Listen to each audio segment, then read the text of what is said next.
7 times. Mason Holt walked through the glass doors of Cross Freight Solutions, with a folder in his hand and his dignity on his shoulder. 7 times the receptionist picked up the phone and dialed upstairs. 7 times the answer came back down. Thank you, but no. He never argued. He collected his folder, drove home, cooked dinner for his 6-year-old daughter, and slept perfectly well. Then came day 8, and this time, it was not Mason walking through anyone's door. This time, Evelyn Cross stood at his fence, face pale, holding a $12 million contract on the verge of collapse. How does a man rejected 7 times end up holding the key to her survival? Keep listening and find out. It was a Friday afternoon in the kind of neighborhood where people repaired things instead of replacing them. The oak tree on Mason's front lawn had a branch that had been cracked since spring, and he still had not called anyone about it because he kept meaning to fix it himself. He was sitting on the front porch steps with a roll of reflective tape and a small purple backpack, carefully applying safety strips to the straps before Bonnie's first week back at school. His daughter sat beside him with her stuffed rabbit, a gray, lop-eared thing she had named Turnip, for reasons she could no longer remember, pressed against her chest, watching her father work with the focused attention of someone who found competence genuinely interesting. The street was quiet, except for the sound of a distant lawnmower and the occasional metallic ping from the auto shop 2 blocks over. Mason smoothed down the last strip of tape and held the backpack up in the late afternoon light to check the angle. That was when the black Mercedes pulled up to the curb. It stopped with the quiet precision of a car driven by someone who was used to making entrances, and the woman who stepped out looked exactly like the photograph that had run in Midwest Business Quarterly the previous April. Charcoal blazer, dark slacks, hair pulled back at the nape of her neck.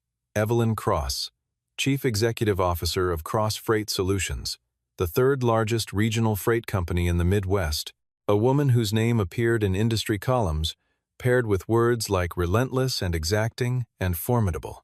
She looked all of those things standing on the cracked sidewalk in front of Mason Holt's house. She also looked, underneath all of it, like someone who had not slept in 2 days. Bonnie studied the stranger with the same calm intensity she applied to most things she could not immediately explain, then leaned close to her father and said, in a voice that was not quite a whisper, that the lady looked the way her teacher looked, the morning she lost the whole class's spelling tests. Mason did not smile at that. He stood up slowly, set the backpack down on the step, and waited.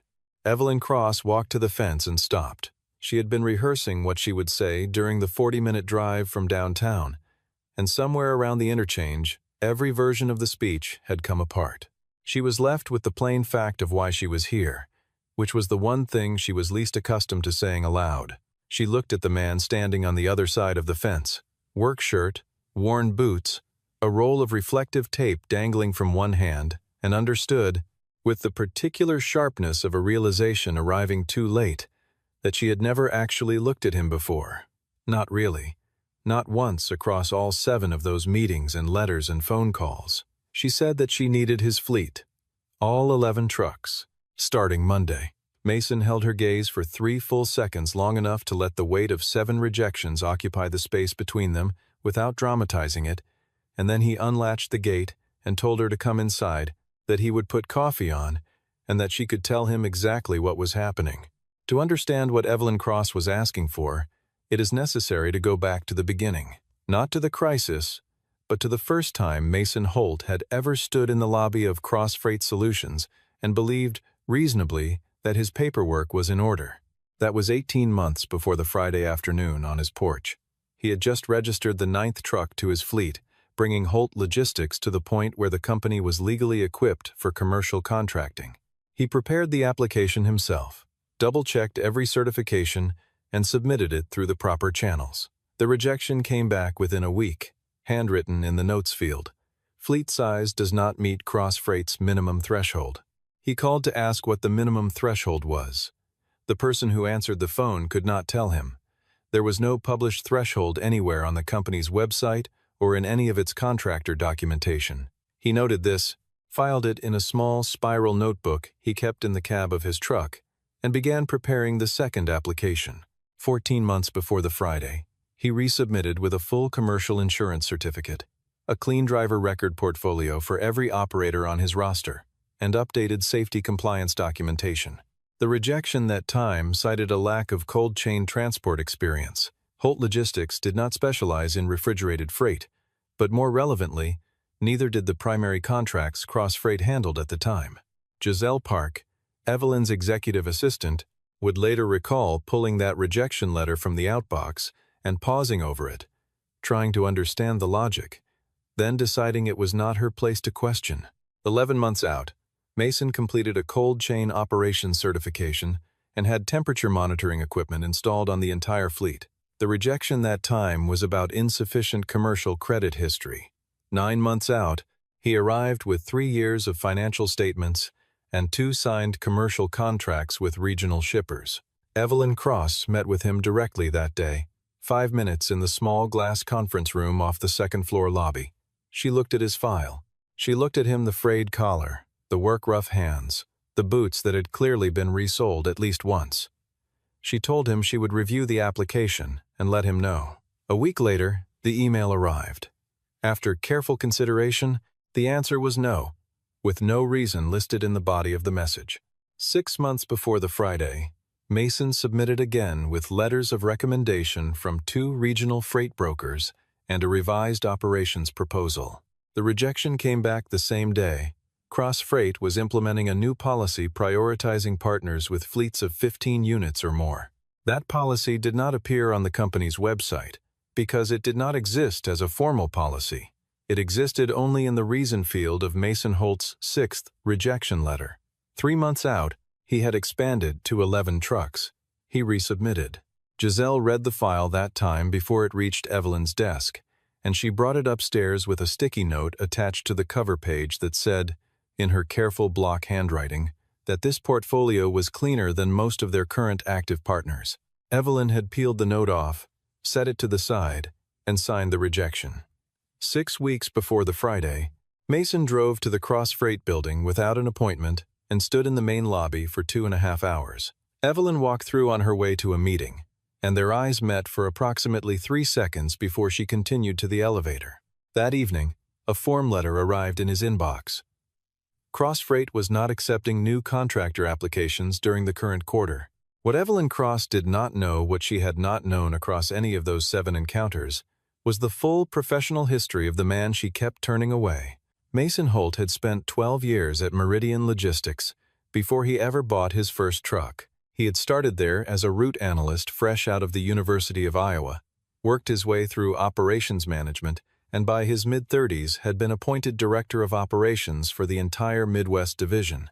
He had overseen a fleet of 430 vehicles across 9 states, negotiated supply chain agreements worth hundreds of millions of dollars, and built the routing architecture that gave Meridian a competitive advantage that none of its regional rivals had been able to close for nearly a decade. He knew the freight industry from the inside out, from the manifests to the board meetings, and he had left it voluntarily. He left because his wife was gone and his daughter was 3 years old, and she needed to grow up somewhere with a backyard and a grandmother who remembered her mother's name. Claire had grown up in Millhaven.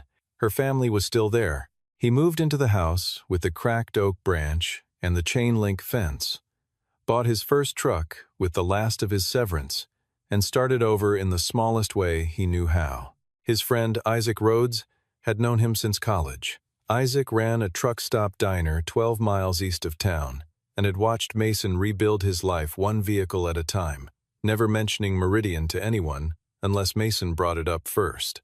Isaac understood what Mason had traded away and why, and he respected the trade completely, without ever making it a subject of sentiment or mourning, which was one of the reasons Mason kept coming back. He kept the coffee hot and the corner booth open, and when Mason came in after a long night run, looking like he needed to think out loud, Isaac poured and listened and did not offer opinions unless he was asked for one.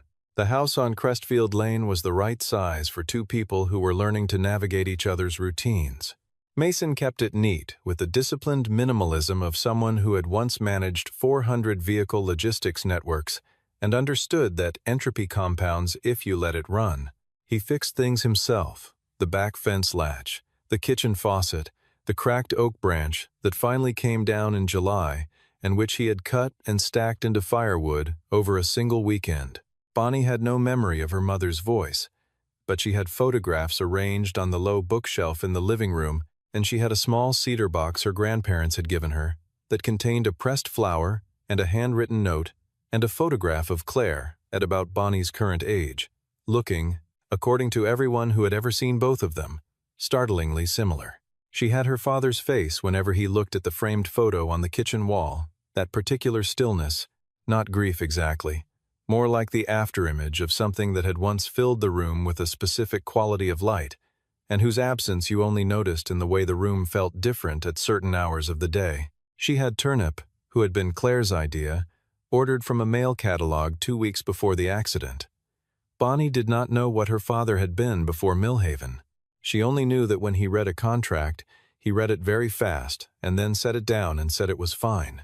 She had once asked him whether fine meant good or not good.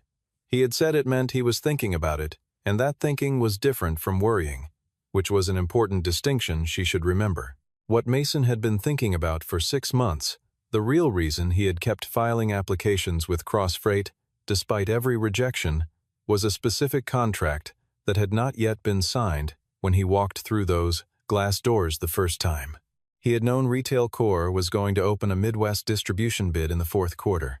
He had written the original supply chain analysis for Retail Core 8 years earlier, when he was still at Meridian, and he knew how their procurement process worked, which companies fit their regional network profile, and why Cross Freight was almost certainly going to win the contract. He also knew that Evelyn Cross's current routing structure had a load distribution flaw in the northern corridor that would not matter in low-volume months, but would create a bottleneck under the kind of sustained pressure a 90-day holiday deployment would generate.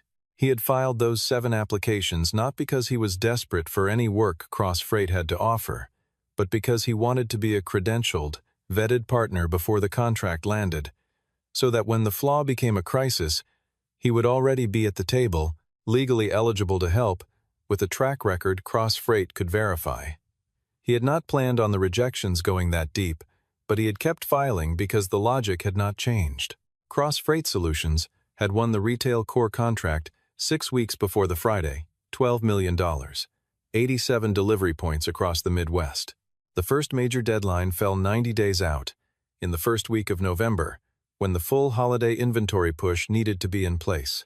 Evelyn had signed the agreement herself. In the same week, she signed Mason Holt's 7th rejection letter, and she had done it with the quiet confidence of someone who had built a company from the edge of insolvency to regional prominence through nothing but discipline and precision. She had earned that confidence. The problem was not the contract. The problem was Carter Baines. Carter Baines had been a member of Cross Freight's board of directors since before Evelyn inherited the company, appointed by her father in the years when the old man had still believed in having adversaries close enough to watch. Baines had never accepted Evelyn as a legitimate leader. He had spent 7 years waiting for her to make a mistake large enough to bring to a board vote. When patience failed him, he manufactured one. On the Wednesday of the crisis week, Cross Freight's primary operating fleet of 22 trucks went on sudden strike over a labor dispute with the Regional Drivers Union. The timing was not coincidental.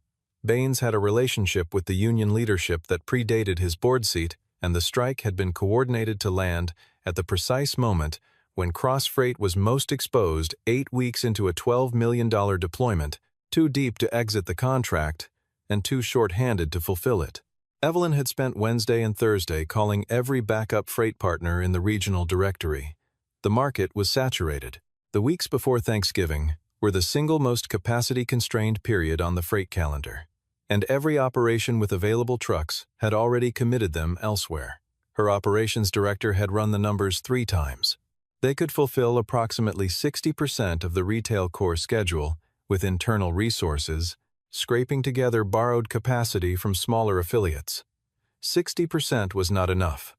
60% was a material breach on a $12 million contract, with document-based communications in the board file showing Evelyn had hired outside the standard partner roster would be exactly the ammunition Carter Baines needed to call for a vote.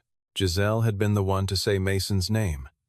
She had pulled the 6th application from the archive drawer the one with her sticky note still folded inside, and set it on Evelyn's desk without a word. Evelyn stared at the folder for a long moment. Then she asked, in a voice that was quieter than her usual register, why she had rejected it. Giselle did not answer immediately. When she did, she said, carefully, that she was not certain any of the 7 stated reasons had been the real one. Evelyn sat with that for a while. She replayed the 4th meeting 5 minutes, the small glass conference room, the frayed collar, and the resoled boots, and she recognized, with a clarity that was not comfortable, the exact moment her decision had been made. It had not been made when she read the file. It had been made when she looked at him. She knew what that meant. She had spent her entire professional life fighting the assumption that her competence could be read from her appearance, and she had turned around and done the same thing to a man sitting across a conference table from her, with a spotless operations record and 7 years of experience she had never bothered to ask about. She did not say any of this out loud. She closed the folder, told Giselle to find his address, and went to get her keys.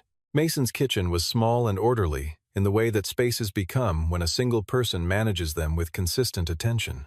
There was a dish rack on the counter with 2 plates and a cereal bowl. A child's drawing held to the refrigerator with a magnet shaped like a state of Iowa and a framed photograph on the wall near the window of a woman with light eyes and Bonnie's exact smile. Evelyn sat at the kitchen table while Mason set 2 mugs down and looked over the summary documents she had brought. He read quickly, not scanning, actually reading, moving through the footnotes and addenda with the focused efficiency of someone who knew exactly what to look for in a freight contract. She noticed this and said nothing. He asked her what percentage of completion she needed to avoid a material breach. She told him 85. He said 11 trucks on a rotating 3-shift schedule could cover 90% of the volume if she gave him autonomous routing authority. She said she wanted cross-freight personnel riding each vehicle for oversight. He said no, the real-time GPS access on his system was more transparent than a supervisor in a passenger seat, and the extra weight on each run would slow the schedule. He was not rude about it. He was simply correct, and they both knew it. She asked him where he had learned logistics. He told her the University of Iowa, industrial engineering and business combined, and 12 years of operational practice. She asked where he had practiced. He looked at her for a moment before answering, not hesitating, just giving the question the weight it deserved. He said Meridian Logistics. The name landed in the room the way large. Significant facts tend to land without drama, but with gravity that reorganized everything around it. Cross Freight Solutions had once applied to become a regional subcontractor for Meridian. That had been 7 years ago, before Evelyn had finished stabilizing the company after her father's death. Meridian had declined the application. The rejection letter had cited Cross Freight's insufficient fleet size. Evelyn remembered that letter. She had read it a dozen times, and every time it had tasted like the specific humiliation of being told you are not yet enough. She asked him what his title had been. He told her, Director of Operations, Midwest Division. She set her mug down on the table. Bonnie looked up from her drawing in the corner, announced that her father used to be a big boss, but that being a big boss meant you were away from home too much, and then went back to her drawing. Mason watched his daughter with an expression that contained neither embarrassment nor apology. Evelyn said she wanted to apologize for the 7 rejections. Mason told her she did not need to. She had been within her rights to decline any application for any reason. What he needed to know, he said, was whether she could commit to a genuine partnership this time, not a crisis transaction, but a functioning professional relationship built on accurate information. He said he would need the night to think about it. She gathered her documents, stood up, and looked around the kitchen one more time before she left. She looked at the photograph on the wall longer than she intended to. Outside, she sat in the car for a full minute with the engine off before she turned the key. Mason called Isaac from the driveway while Bonnie's grandmother sat inside watching television. It was nearly 9 o'clock. Isaac was closing up the diner, wiping down the counter and turning off the grill. And he listened to the whole account without interrupting, setting down the dish towel and leaning against the counter with the particular stillness of someone giving a conversation its full weight. When Mason finished, Isaac asked the obvious question, was he going to sign? Mason sat on the tailgate of his truck and looked at the cracked oak branch against the sky and thought about how to say what he had been carrying for 18 months. He told Isaac the truth, that the retail core contract had been the target all along, that he had recognized the structural flaw in Evelyn's routing plan 6 months before the contract was signed, had known from his history with retail core how the deployment schedule would stress the network, and had been trying to get himself credentialed with Crossfreight so he would be positioned to fill the gap legally, on his own terms, when the pressure came. He had not expected the point of failure to be a coordinated strike, but the underlying logic had held from the beginning, and it was still holding now. Isaac said, "You knew this was coming?" Mason said, "Not this exactly, but something like this." He had spent enough years on the operations side to know that a flawed architecture does not stay theoretical once you put real load on it. Something breaks. The only variable is when and in what form. Isaac stared at the ceiling of the empty diner for a moment. Then he asked whether Mason had ever actually been angry about the 7 rejections. Not in the way you say you are not, but genuinely. Mason looked at the branch again. He said yes, in the way you feel it briefly, and then set it down, because carrying it around costs fuel you need for something else. He said he had sat on the other side of that table before. He had signed rejections on good applications for reasons that were more about the impression someone made walking into a room than about the numbers on the page. He knew what that looked like from both sides of the desk, and he was not going to spend energy being bitter about a thing he had done himself. He decided to sign. But not on Evelyn's terms, on his. He went inside, sat at the small desk in the corner of the living room, and wrote 3 pages of supplemental conditions in longhand, the way he had drafted operational addenda at Meridian, when he wanted to think through every clause without the distraction of a screen.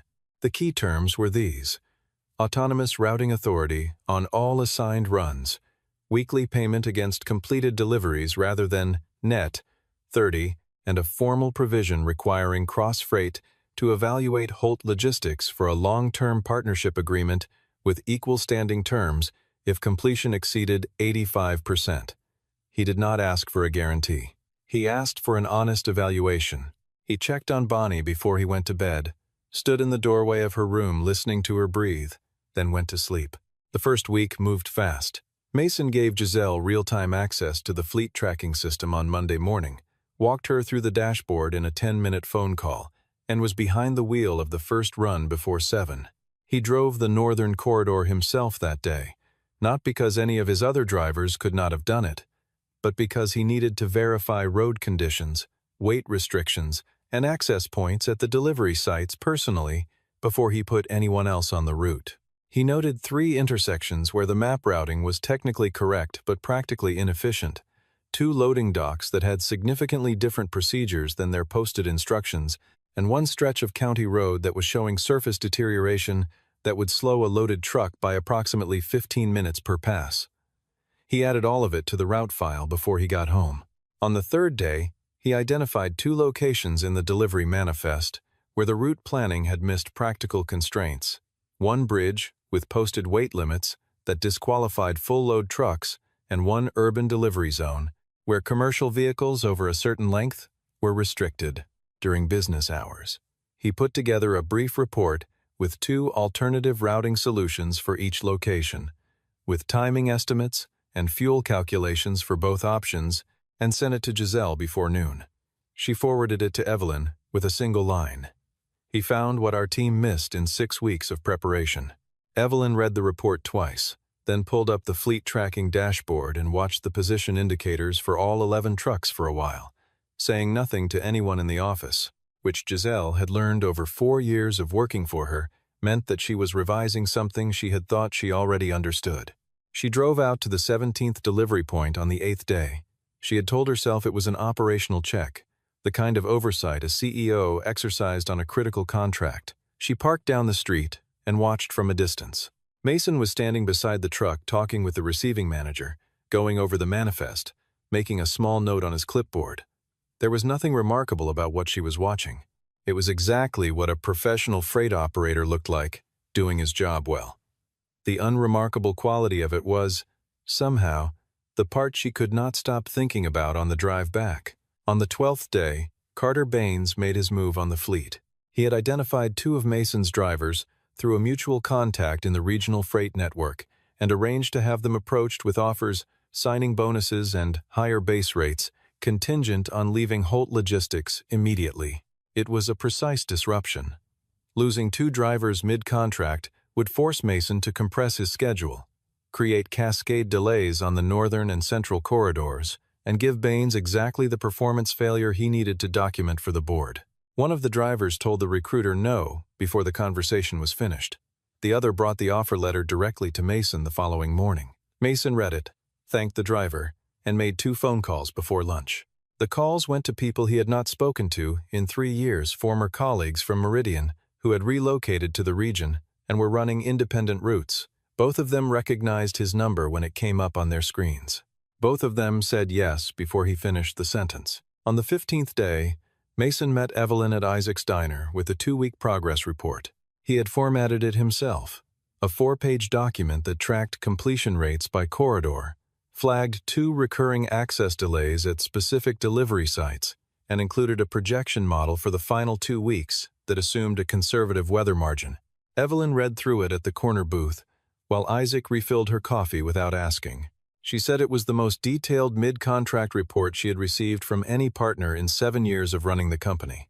She asked again where he had learned to write operational documentation like this. He reminded her that she already had that answer. She looked up from the page. He was watching her with the particular patience of someone who had long since stopped needing to prove anything, and she found, unexpectedly, that she could not hold his gaze without feeling the specific discomfort of someone who has been wrong about something important for a long time. On the 29th day, Giselle called Evelyn while she was driving. Carter Baines had filed for an emergency board session. The formal complaint alleged that Evelyn had contracted operational responsibility on a flagship deployment to an unvetted outside party in violation of the company's partnership governance clause, a clause Baines had quietly pushed through an amendment process 18 months ago, written broadly enough to be used exactly this way. The board session was scheduled for day 32, the same day as the first major retail core delivery deadline. It was not a coincidence. The logic was straightforward. If the deadline was met, Baines would argue that outsourcing critical operations was still a governance violation. If the deadline was missed, the breach would speak for itself. Either way, he had constructed a path to a no-confidence vote. Evelyn sat in the parking lot of a gas station and read the email from the company's general counsel and felt, for the first time in a long time, genuinely uncertain what to do next. Mason called her at 11 that night. He knew about the board meeting. He had known since the day his driver brought him the recruitment offer letter, and he had spent 2 weeks deciding whether and when to raise it. He told her that he had audio of Carter Baines's representative approaching his driver with an explicit request to abandon the contract mid-run, a direct and documented act of sabotage against an active cross-freight operation. He could make it available to her tonight. Evelyn asked why he had waited. He said he had not wanted to introduce it into the situation until the contract was finished, so that no one, not the board, not Baines, not anyone could suggest he had used it as leverage to protect his own position. He wanted to complete the work first. Whatever came after that was separate. She was quiet on the phone for a moment. Then she said she understood. He sent the files to Giselle's secure inbox at 11:15 and went to check the weather forecast for the northern corridor. The forecast was wrong. The system that was supposed to track southeast through Ohio turned northwest instead, and by midnight on day 31, there was snow coming down hard across the top quarter of Mason's remaining route. 14 delivery points. 2 trucks already running late from an afternoon delay at a warehouse loading dock. Mason adjusted the schedule from the cab of truck 11, calling each driver in sequence, redistributing stops, recalculating arrival windows, while the wipers worked against the accumulation on the windshield. Isaac stayed on the phone with him for 2 hours, reading updated weather conditions from the radar site on his laptop at the diner counter. The routes held. They bent and compressed and were rerouted twice, but they held. Bonnie called at 9 in the evening to ask if he would be home in time to read to her. He looked at the odometer, at the route remaining, at the weather moving steadily east away from his last 4 stops. He told her to keep Turnip awake for him. The final delivery of the first retail core phase was completed at 11:47 at night on day 31, 13 minutes before the contractual midnight threshold. The completion rate across the entire phase was 93.2%, 8 points above the breach threshold, 4 above what Evelyn had asked for when she stood at his fence on a Friday afternoon. Mason sat in the parking lot of the last delivery site for a few minutes before starting the drive home. He called Giselle, gave her the final numbers, and asked her to relay them to Evelyn. Giselle said Evelyn had been waiting. Mason said she knew now, and ended the call. He got home at 1 in the morning. Bonnie was asleep with Turnip tucked under her arm and the bedside lamp still on, which meant she had been reading to herself until she could not keep her eyes open. He turned the lamp off, stood in the doorway for a moment, and then went to the kitchen and sat down at the desk. At 10 in the morning on day 32, Evelyn Cross walked into the Cross Freight boardroom and took the chair at the head of the table. Carter Baines had arranged the room to feel like a proceeding, with printed documents at each seat and a projector loaded with a slide that said governance and accountability at the top. He began his presentation with the confidence of a man who had spent 3 years building a trap and was now watching someone walk into it. Evelyn let him finish. Then she stood up and first, the completion data from the Retail Core Phase 1 deployment, 93.2%. No material breach, the $12 million contract, intact and on track. Second, the audio recording and the written recruitment offer, with a clear chain of documentation, establishing that a board member had deliberately attempted to compromise an active company contract for personal strategic advantage. Third, she introduced Mason Holt's full professional biography, not the contractor summary she had kept in a file folder for 18 months, but the real one, the degrees, the 12 years at Meridian, the title, the scope, the fact that Cross Freight had once applied to be a subcontractor in his division and had been declined. She said his name clearly, in a room full of people who had just spent 30 minutes discussing him as a liability, and she said it without apology or caveat. The vote that had been scheduled to remove her from leadership became instead the vote that suspended Carter Baines, pending an internal investigation of his conduct. She won it 7-2. Giselle found her afterward in the hallway outside the boardroom and asked her, quietly, when Mason had sent the recording.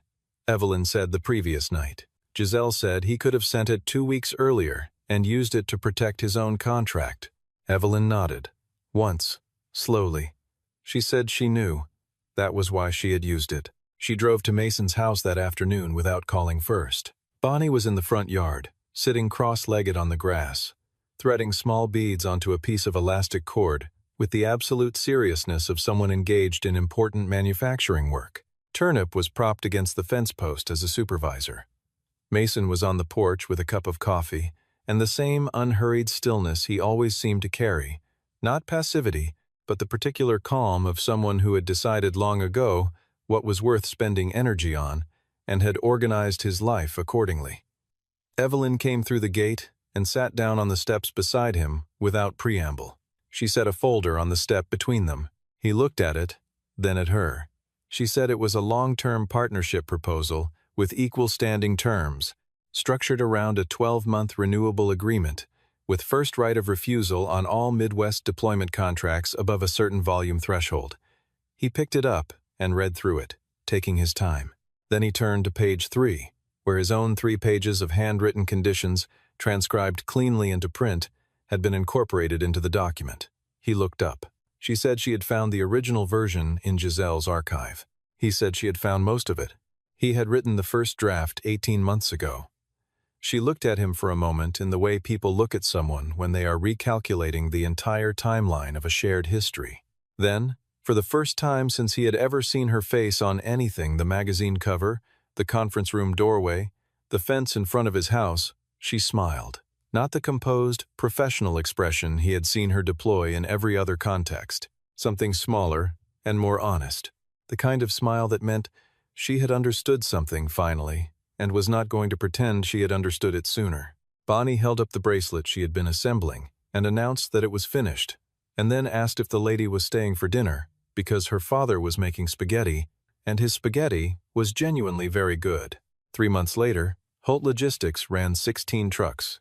The fleet had grown not because Mason rushed the expansion, but because 2 of the drivers he had brought on during the retail core crunch asked to stay on permanently, and he had hired 2 more to cover the volume that came with the cross-freight partnership agreement.